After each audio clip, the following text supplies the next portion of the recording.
मेरी ओथ हो रही थी जब मिनिस्टर की, तो वीपी सिंह जी मुझे एक तरफ ले गए और उन्होंने कहा सतपाल संभल के काम करना। मैं कहा क्यों? कहने लगे कि बेईमानी करने के बाद प्रधानमंत्रियों से नहीं लड़ा जा सकता और हमें और तुम्हें दोनों को प्रधानमंत्रियों से लड़ना है, लिहाजा पाक साफ रहना है।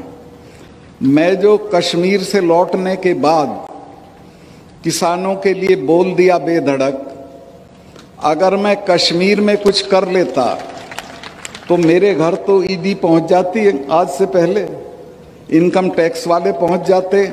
आज मैं सीना ठोक के कह सकता हूं कि प्रधानमंत्री के पास सारी संस्थाएं हैं, सब कुछ है और मेरी सारी जांच करा लें, मैं इसी तरह बेधड़क रहूंगा चूंकि मेरे पास कुछ नहीं। मैंने कश्मीर में जाने के फौरन बाद 2 फाइलें मेरे सामने आई, एक में तो अंबानी इन्वॉल्व थे और एक में संघ के एक बड़े अफसर हैं वो थे, एक पुराने महबूबा की मिनिस्ट्री के मिनिस्टर थे और जो अपने को प्रधानमंत्री जी के बहुत नज़दीक बताते थे। मुझे सेक्रेटरीज ने दोनों डिपार्टमेंट के बताया साहब इसमें घपला है। मैंने दोनों डील कैंसिल कर दिए। सेक्रेटरीज ने मुझे ये भी बताया कि साहब इसमें 150 करोड़ रुपए आपको मिल सकता है। मैंने कहा मैं तो 5 कुर्ते पजामे लेके आया हूं, ऐसे ही चला जाऊंगा। लेकिन एहतियातन मैंने प्रधानमंत्री जी से वक्त लिया और उनसे मिलने गया और उनको मैंने कहा कि साहब ये फाइल है, ये इसमें घपला है, ये लोग इसमें इन्वॉल्व हैं, ये आपका नाम लेते हैं, आप मुझे बताएं क्या करना है। अगर इसे कैंसिल नहीं करना है तो मैं छोड़ देता हूं, किसी दूसरे को लगा दीजिए मेरी जगह, लेकिन मैं रहूंगा तो इसको होने नहीं दूंगा। मैं इस बात की तारीफ करूंगा प्रधानमंत्री कि उन्होंने कहा कि नहीं सतपाल, करप्शन पे कोई कॉम्प्रोमाइज नहीं की जरूरत है। मैंने वो किया और कश्मीर में जो इतनी करप्ट स्टेट है कि आप अंदाज ही नहीं लगा सकते हो, सारे देश में कमीशन 5-4% मांगा जाता है, कश्मीर में 15% मांगा जाता है। उस स्टेट में दहशत हो गई और मेरे रहते कोई करप्शन का बड़ा काम नहीं हुआ। आते आते मैंने वहाँ एक, आप देखते होंगे आजकल प्रेस में और टीवी में, उसको रोशनी एक्ट कहते थे। फारूक अब्दुल्ला वो एक्ट लाए थे कि ये सरकारी ज़मीनें हैं, इनको हम ठीक ठाक दाम पे दे देंगे और इससे जो रुपया मिलेगा उससे बिजली की हालत सुधारेंगे। बिजली की हालत तो सुधरी नहीं। कई एकड़ का प्लॉट फारूक अब्दुल्ला को मिल गया, उनके बेटे को मिल गया, महबूबा को मिल गया। मुझे लोगों ने जब शिकायत की, मैंने पता कराया तो उन्होंने कहा जी बिल्कुल ऐसे ही है। मैंने वो सारा कैंसिल कर दिया और उसकी जांच बिठा दी। अब वो वहाँ जांच भी सरकारी संस्थाएं करती हैं, वो भी डरते हैं कि कल कोई आ जाएंगे।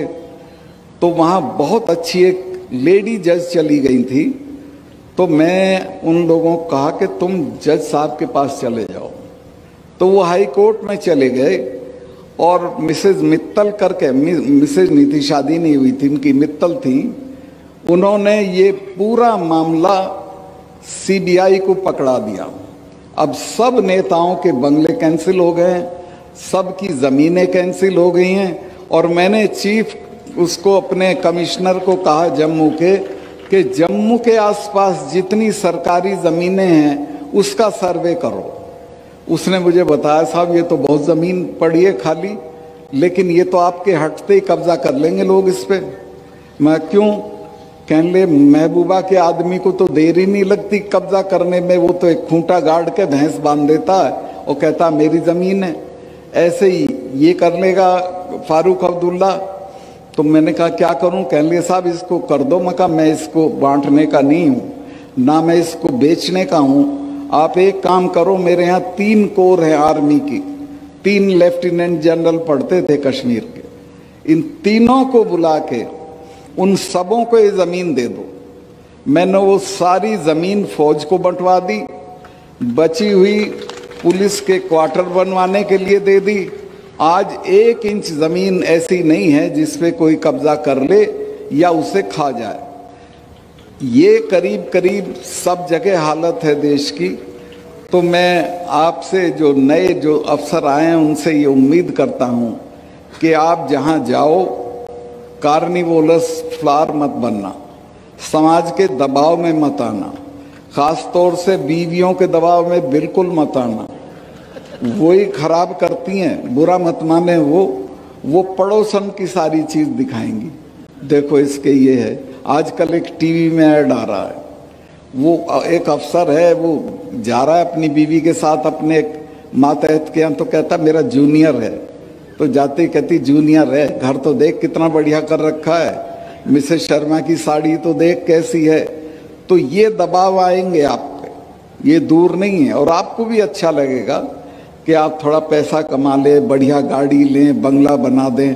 मैं ऐसे ऐसे लोगों को जानता हूँ जयपुर में कि जिनके गांव में फूस का घर नहीं था और उन्होंने क्या क्या बंगले बना रखे हैं। वो आपके समाज में भी आके इनाम बांट जाते हैं। आप कभी देखते ही नहीं कौन है, कौन आ रहा है, कौन नहीं, कौन जा रहा है। तो मैं ये निवेदन करना चाहता हूं कि समाज को निष्कलंक रखिए, अपनी सेवा को निष्कलंक रखिए, खुद को निष्कलंक रखिए, तो आप किसी से भी लड़ सकते हैं। मेरे पास आज यकीन करेंगी बहन जी, आपसे बता रहा हूं मैं कि रिटायरमेंट के बाद रहने के लिए घर नहीं है। सरकार कोई अलॉट कर देगी तो चला जाऊंगा, लेकिन मुझे इस बात की फिक्र नहीं है कि मेरे पे घर नहीं है। मैं जहां रहता था वो 1.5 कमरे का मकान था। जो भी चौधरी साहिबान मिलने आते थे, खास तौर से राजस्थान वालों पे तो बहुत पैसा है, वो देख के अरे 1.5 कमरे के मकान में रह रहा है, ये मिनिस्टर रह लिया, MP रह लिया, MLA रह लिया, क्या चीज़ है। और वो मुझे तिरस्कार की निगाह से देख के चले आते थे।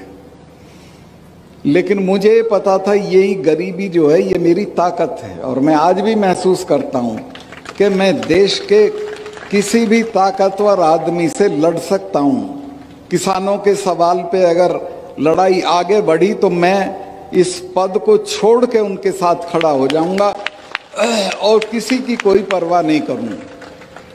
लेकिन ये तभी संभव है जब मेरी अलमारी में कोई गलत चीज़ न रखी।